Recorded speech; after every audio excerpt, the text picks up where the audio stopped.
Dans cette astuce Excel, nous allons apprendre à générer des listes d'élèves en fonction de leur classe. Ici, nous avons une base de données où nous avons des noms, des prénoms, des matricules et des classes saisies dans une base de données. Et maintenant, nous désirons séparer les noms, les prénoms et les matricules en fonction des classes des élèves. Donc ici, nous allons utiliser notre dernière astuce qui était le classement sans ex-aequo. En plus de ça, nous allons utiliser la fonction index équive et la fonction si qui permet vraiment de pratiquement tout faire sur Excel. Donc tout d'abord, on va générer la liste ici de la classe de 6e. Voilà. Donc nous allons voir ici, nous avons 6e, 6e, 6e. Donc on va générer une liste de la classe de 6e, une liste de la classe de 5e, une liste de la classe de 4e, une liste de la classe de 3e et une liste de la classe de seconde, selon les noms qui sont répertoriés dans notre base de données. Donc ici, je viens là d'abord, puis bon, c'est juste des cellules, des colonnes que nous allons utiliser, puis après les masquer. Donc la première colonne, je vais mettre 6. Et ce qui m'intéresse, c'est la 6e. Je clique là. Je dis si cette cellule est égale à 6e. Et bien orthographier pour ne pas faire d'erreur.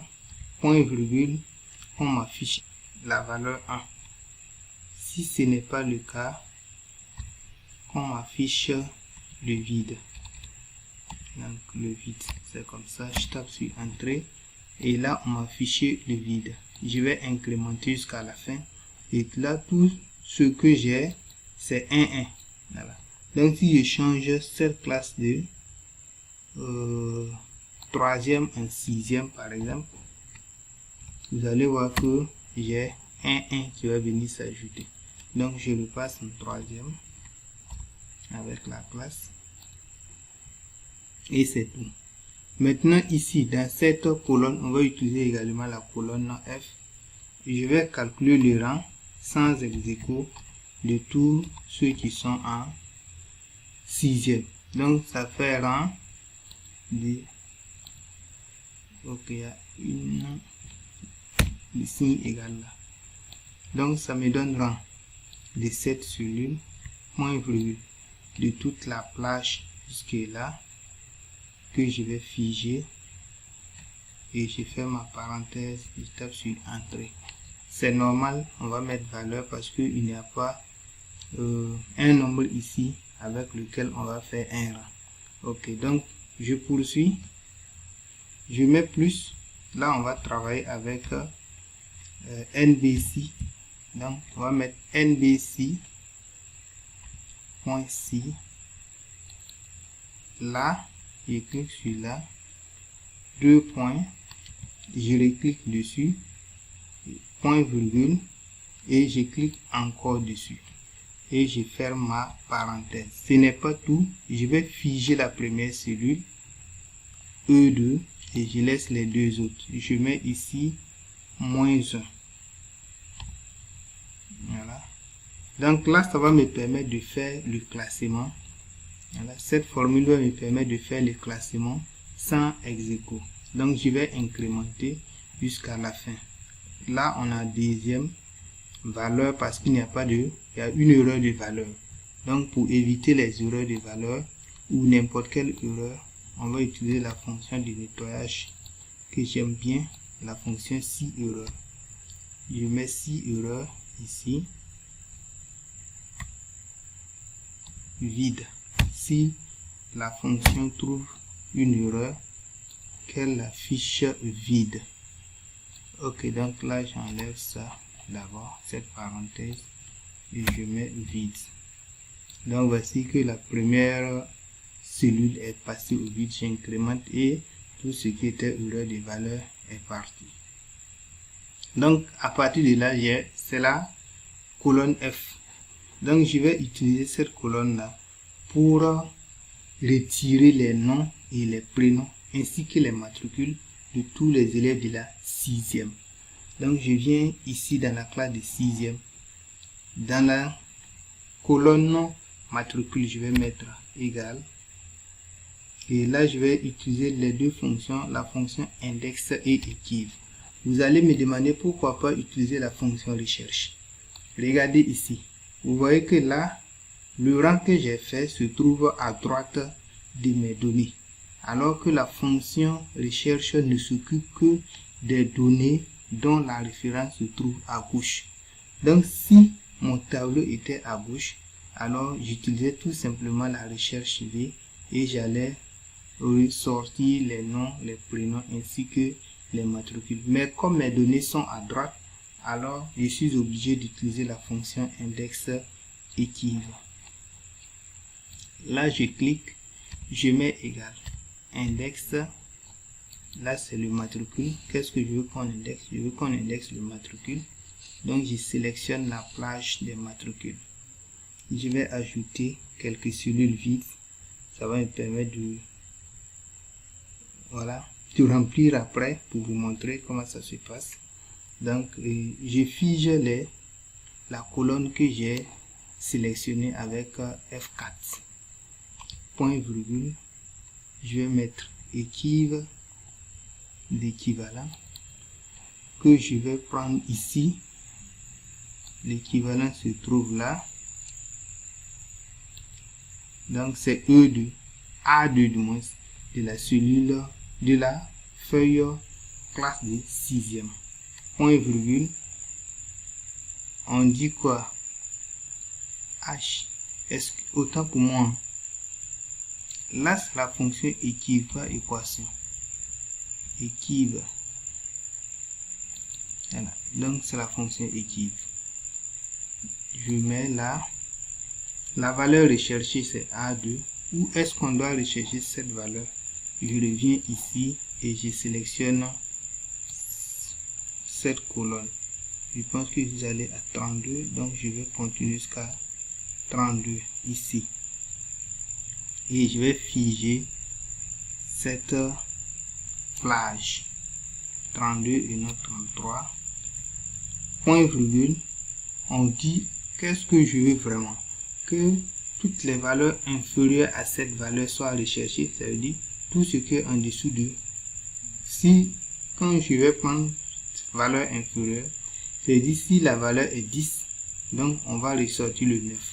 Si je prends valeur supérieure, si la valeur est 10, on prend le 11 ajouté. Ici, ce n'est pas mon cas. Je veux une correspondance exacte. C'est ça ou ce n'est pas ça. Donc, ça va me donner 0 correspondance exacte. Et là, je ferme deux parenthèses. Je tape sur Entrée et me voici avec le premier matricule. Je vais incrémenter jusqu'à la fin.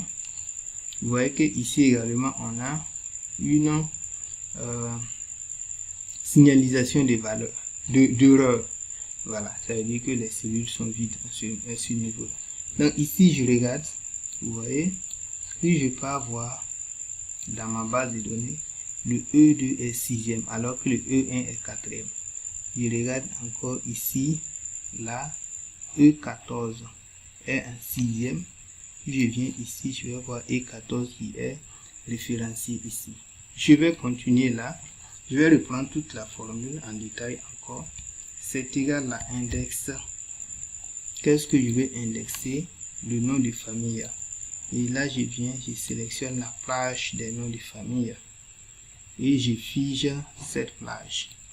Je mets point virgule ici. Je vais l'équivalent. Équive ici. Donc, je clique sur A2 là. Point virgule. Et où est-ce qu'il faut chercher l'équivalent? Dans le tableau. Donc, c'est cette plage là. Je sélectionne encore cette plage que je vais figer en plus.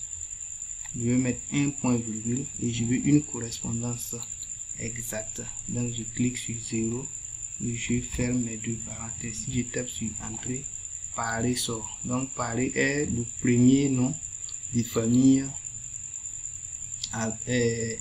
inscrite en 6e. Voilà. Et Kassongo est le dernier nom inscrit en sixième, nom de famille bien sûr. Et je viens ici, là j'ai sixième, j'ai Kassongo. Pareil, là voici sixième. Donc je vais aller copier cette formule. Ok, et là je viens, je colle. Ce qui m'intéresse ici, c'est la colonne d'index. Ici j'ai indexé le B pour le nom. Donc c'est au niveau du C que j'aurai le prénom. Donc je passe de B à C au niveau de la cellule d'index. Donc la référence indexée. Et je tape sur Entrée, on dit Nafis tout.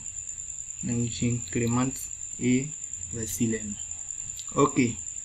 Pour ça, je vais utiliser également notre fonction de nettoyage, à savoir si erreur. Et je viens ici, je fais ça et je double-clique ici. Et là, voici que l'erreur est partie. Je fais autant pour ces deux colonnes. Et là également, si j'incrémente, ça va partir. Je viens ici, je fais la même chose. Et si j'incrémente, ça va partir. D'accord. Donc c'est vraiment des astuces Excel. Hein. Vraiment c'est des astuces Excel. Et à partir de ce moment, je reviens sur ma base de données. Je vais inscrire quelques noms. Je vais arranger tout ça avec là. Donc ici, je vais incrémenter pour avoir les matricules. Et là, je vais inscrire un nom. Je vais mettre Ouattara.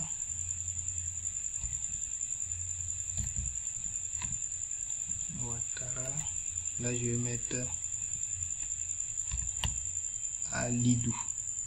Donc si je tape sur Entrée, là je vais mettre sixième. Donc il suffit d'écrire son nom là. Et ici je devais incrémenter également. Voilà, donc ici je devais poursuivre l'incrémentation jusqu'à là. Donc il est 12e. Après du moment où il est 12e ici, si je viens dans ma classe de 6e, voici le 12e Ouattara Alidou qui est inscrite. Donc je fais autant pour la classe de 5e, 4e, 3e et 2e. Donc voici comment je peux, avec la fonction si, la fonction là, la fonction NBC, la fonction index et la fonction équive. Et pour finir avec la fonction si erreur pour tout nettoyer s'il y a une erreur, on peut générer des listes par classe en fonction d'une base de données. Merci d'avoir suivi.